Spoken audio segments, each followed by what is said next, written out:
Drama serial Noor Jahan. वो वक्त आ ही गया जब मुख्तार शाह घर में पहुंच जाता है और नूरजहां के साथ लड़ना झगड़ना शुरू कर देता है। इस बार मुराद और सफीर हुनैद मुख्तार शाह के ऊपर टूट पड़ेंगे, लेकिन ये बात नूरबानो से बर्दाश्त नहीं होगी। उधर सफीर को भी नूरजहां धमकी लगा ही देती है। माहा ने इस बार फैसला कर ही लिया कि वो सफीर का कुछ न कुछ करेगी। आने वाली किसकी मुकम्मल कहानी में आप सभी दोस्त देखेंगे। रात के वक्त इस बार सुंबुल सफीर के पास बैठी हुई है और नाराजगी का भी बिल्कुल भी इजहार नहीं करती। उसके साथ अपनी दिल की कोई भी अच्छी बात नहीं करती, जिसकी वजह से सफीर उससे बज़न हो। यहाँ तक कि उसकी हर चीज को उसके सामने जल्द अज जल्द पेश कर रही है। सुबह का नाश्ता, यहाँ तक के कपड़े भी एक दूसरे के पास बैठी होती हैं कि यहाँ पर सफीर सुंबुल को हंसा ही देता है और उसे बहुत ज्यादा खुश भी रखता है। इस बार सुंबुल अच्छे तरीके से तैयार होकर बार बार सफीर के सामने आएगी ताकि वो उसकी तरफ माइल हो जाए। उधर सफीर लैपटॉप के ऊपर काम लगा होता है। यहाँ पर इस बार माह की कॉल भी उसे आने ही वाली है। वो इग्नोर कर देगा इस बार माह को, उसकी कॉल बिल्कुल भी अटेंड नहीं करेगा। उधर माह अकेली परेशान है कि सफीर उसके साथ क्या कर रहा है। निकाह तो उसके साथ हो ही चुका है, लेकिन उसके साथ एक बार भी उसने बात न की। यहाँ तक कि उसकी माँ के चले जाने के बाद जितनी अकेली माँ थी, सफीर ने उसका बिल्कुल भी साथ न दिया। उधर सफीर अपनी माँ की तरफ पहुंच ही जाता है, जहाँ पर नूरजहां उसे खरी खरी धमकी लगा ही देती है। माँ को लेकर कहती है कि मैंने तुम्हारी पहली गलती आखिरी गलती समझकर माफ की है। अगर तुमने उस लड़की माँ के साथ कोई भी कांटेक्ट किया तो तुम समझना कि तुम मेरे बेटे नहीं हो। ये बात सुनने के बाद यहाँ पर सफीर कहता है कि अम्मीजान आप परेशान बिल्कुल भी मत हो, मैं कभी भी इस बार माह के साथ राब्ता भी नहीं करूंगा। नूरजहां अपने बेटों को इस तरह से काबू कर रही है कि उनको जरा भी हिलने भी नहीं देगी। अगर इस बार सफीर जरा भी हिलजुल करता है तो नूरजहां उसके साथ बहुत ज्यादा बुरा करेगी। दूसरी जानिब मुख्तार शाह आखिर अपनी बेटी के घर में पहुंच ही गया, जहां पर नूरबानो को ऊंची आवाज लगा देता है। नूरबानो, आगे से नूरजहां का उसके साथ टकराव होता है। नूरजहां कहती है कि बस ये मेरा घर है और मेरे घर में मेरी इजाजत के बगैर कोई भी नहीं आ सकता। यहाँ पर मुख्तार शाह कहता है कि मुझे अपनी बेटी के साथ मिलना है, तुम्हारे मुंह भी नहीं लगना चाहता और उससे मिलने के लिए मुझे तुम्हारी जरूरत भी नहीं है कि मैं इजाजत लूं तुम्हारी। आपकी बेटी अब मेरी बहू है, मेरी इजाजत के बगैर बिल्कुल भी आप उसे मिल ही नहीं सकते। आप उसे उसी वक्त मिल सकेंगे जब आप मुझे अपनी बावत तस्लीम कर लेंगे। मैं आखिरी सांस तक तुम्हें खानदान का हिस्सा बिल्कुल भी कबूल नहीं करूंगा। आगे जाने ही लगता है, लेकिन यहाँ पर नूरजहां उसे रोक लेती है। यहाँ पर वो जबरदस्ती करने की भी कोशिश करता है, लेकिन ऊपर से सफरीना और सुंबुल भी सारा का सारा माजरा देख ही रहे होते हैं। इस बार मुख्तार शाह हाथ उठाई देता है, पकड़कर उसे धिक्का मार देता है कि यहाँ पर नीचे गिर जाती है सीढ़ियों के ऊपर नूरजहां। ऊपर से मुराद शाह पहुंच जाता है। मुराद शाह इस बार गिरिबान से पकड़ ही लेता है मुख्तार शाह को। ऊपर से फौरन से हुनैद भी पहुंच जाता है और यहाँ पर सफीर भी पहुंच ही जाएगा। ये बात जब नूरबानो को पता चलती है तो वो भागी भागी पहुंच ही जाती है कि उसके बाबा के ऊपर वहां पर जुल्म हो रहा है। ये सब कुछ देखने के बाद बहुत ज्यादा हैरान रह जाती है और उसे बिल्कुल भी मुराद शाह से उम्मीद भी नहीं थी कि इस तरह से उसके बाप के ऊपर वो चीखेगा चिल्लाएगा, यहाँ तक कि उनका गिरेबान तक पकड़ लेगा।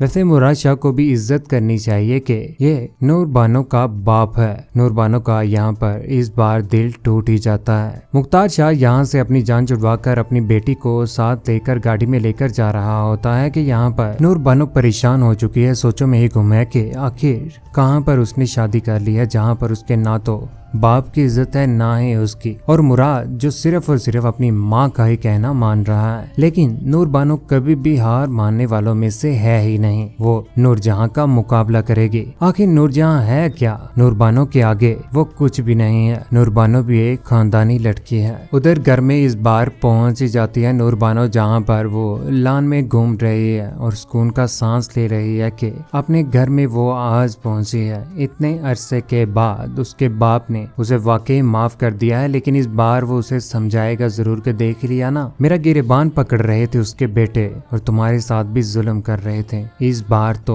नूरबानो को सारी की सारी बातों की समझ आ ही चुकी हुई है। नूरबानो अपने घर तो जा चुकी है, लेकिन वो दोबारा से वापिस मुराद शाह के ही घर में आने वाली है। जब इस बार वो घर में वापिस आएगी तो घर में तरह तरह के हंगामे हो रहे होंगे। मुराद भी बिल्कुल उसके साथ अच्छा बिहेव नहीं करता, यहाँ तक कि जब वो दोनों बाहर जा रहे होते हैं तो यहाँ पर मुराद उसे बिल्कुल भी अच्छे तरीके से इज्जत तक भी नहीं देता। लेकिन इस बार नूरजहां को भी समझ आ ही जाएगी और उसके बेटों को भी कि नूरजहां बिल्कुल गलत कर रही है, उनके साथ भी और उनकी जोजाए मोहतरमा के साथ भी। सफरीना जो इस बार दोबारा से उम्मीद से है, वक्त गुजरने के साथ साथ आने वाले वक्त में दोबारा से घर में बेटी की ही पैदाइश होगी। लेकिन इस बार हुनैद ने साफ साफ कहा होता है कि घर में बेटी की पैदाइश हो या बेटे की, लेकिन इस बार सफरीना मेरी बात याद रखना, मैं बिल्कुल भी अम्माजान को इस फैसले में बोलने भी नहीं दूंगा और हमारी अगर बेटी होगी तो बेटी का नाम इनसे रखा जाएगा। आखिरकार घर में बेटी की ही पैदाइश होती है, जिसके बाद जैसे ही घर में लेकर आया जाता तो नूरजहां आगे ही बैठी होती है, बिल्कुल भी सीधा मुंह तक भी नहीं करती।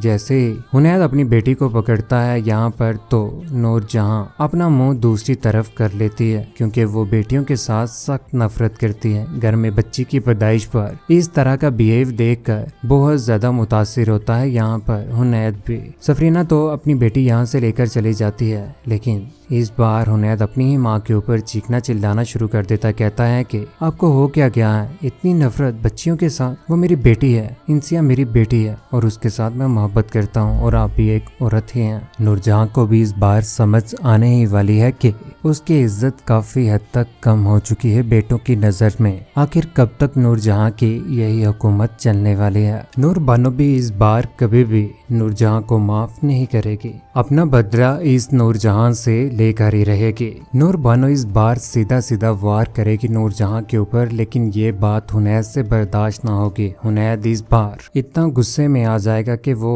नूरबानो के ऊपर गोली ही चला देगा, जिसके बाद ये बात बिल्कुल भी बर्दाश्त नहीं होगी मुराद शाह से। आने वाले वक्त में यही मुराद हुनैद के दरमियान लड़ाई शुरू हो ही जाएगी। जब घर में इस तरह के लड़ाई झगड़े होंगे शुरू तो नूरबानो भी पहुंच ही जाएगी नूरजहां के पास और वहां पर जाकर नूरजहां कहती है कि मेरी मोहब्बत की शादी को मेरे लिए गाली बना दिया था तुम्हारे बाप ने, मैंने भी उसकी बेटी की लव मैरिज को उसके लिए गाली बना दिया। यही बात सुनने के बाद नूरबानो बोल पड़ती है, कहती है कि इसीलिए मैंने भी आपके बेटों को आपस में बढ़वा ही दिया। इस बार नूरजहां का बहुत ज्यादा बुरा अंजाम हो ही जाएगा जब यही बेटे अपनी माँ की असलियत को जान जाएंगे, क्योंकि ऐसी माँ बिल्कुल भी अपने बच्चों का फायदा कर ही नहीं सकती, सिर्फ और सिर्फ अपने आप को ऊपर रखना चाहती है ये नूरजहां। लेकिन मुख्तार शाह ने जिस तरह से नूरजहां को धक्का दिया वाकई ही बेहतर है, ऐसी नूरजहां को तो मार ही देना चाहिए। कौन कौन चाहता है कि नूरबानो को नूरजहां से बदला लेना चाहिए? अपनी कीमती राय का हिस्सा नीचे कमेंट सेक्शन में जरूर दीजिएगा। चैनल को सब्सक्राइब करने के बाद बेल का बटन जरूर दबाइएगा। अपना ख्याल रखिएगा, दुआ में याद रखिएगा। अल्लाह हाफिज।